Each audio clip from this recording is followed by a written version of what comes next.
Lickitung. So from this Pokemon's color scheme to its long tongue, and for me, in my opinion, always feeling that Lickitung stood out from Generation 1. He felt more like of a Generation 2 for me, and something about that tongue always reminded me about a girl I used to see.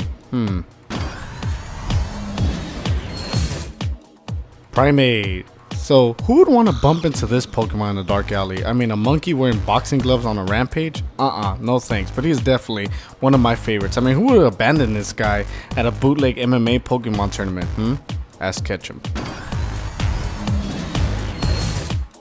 Aerodactyl. So if I had a fossil and a time machine, I'll be bringing back this guy. He's just one of those Pokemons to me that if I had one of them, I would get on its back and be like, let's just fly somewhere very, very far away. Gengar. So this Pokemon is pretty explanatory why he's on my list. I mean, look at him. If I was an 8-year-old kid looking into my closet in the middle of the night and I saw those two red eyes and that big smile looking back at me, I'd be terrified. I think I have nothing else to add to that. Arcanine. So as a kid, if I had a Growlithe and I fed it well, took care of it, and it grew up to be an Arcanine, I would be the proudest kid on the planet.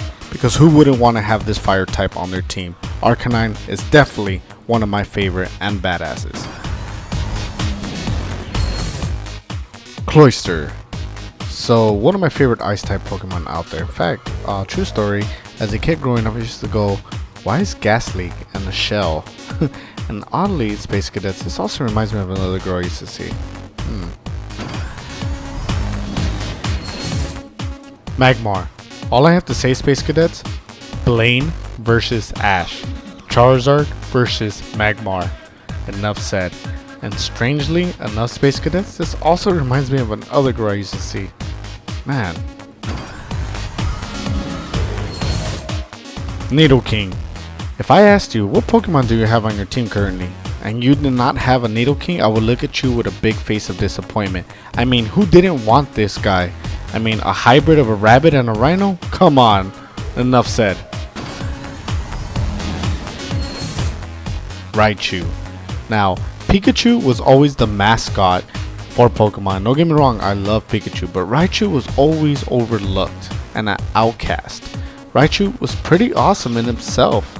I don't know Pikachu, but I would be shoving a Thunderstone down your throat right now because I love Raichu.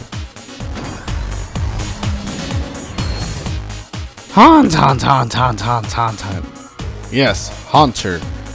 My number one for Generation 1 is Haunter. Space Cadets. When I saw him tag team with Ash Ketchum to go fight Sabrina and her Kadabra, I was like, the fight is on, bitches. Yes, Haunter. Man, in fact, Space Cadets, I would love in the near future a tattoo of Haunter. Anyway, Space Cadets, that is my top 10 first generation Pokemon. Go ahead and leave me a comment down below besides the like and the subscribe, telling me on your top 3 first gen Pokemon. And Space Cadets, I will have a video out later on today, so stay tuned and stay put. Until then, Space Cadets, we don't just game to be the best, we are the best. Until then, Space Cadets, space out.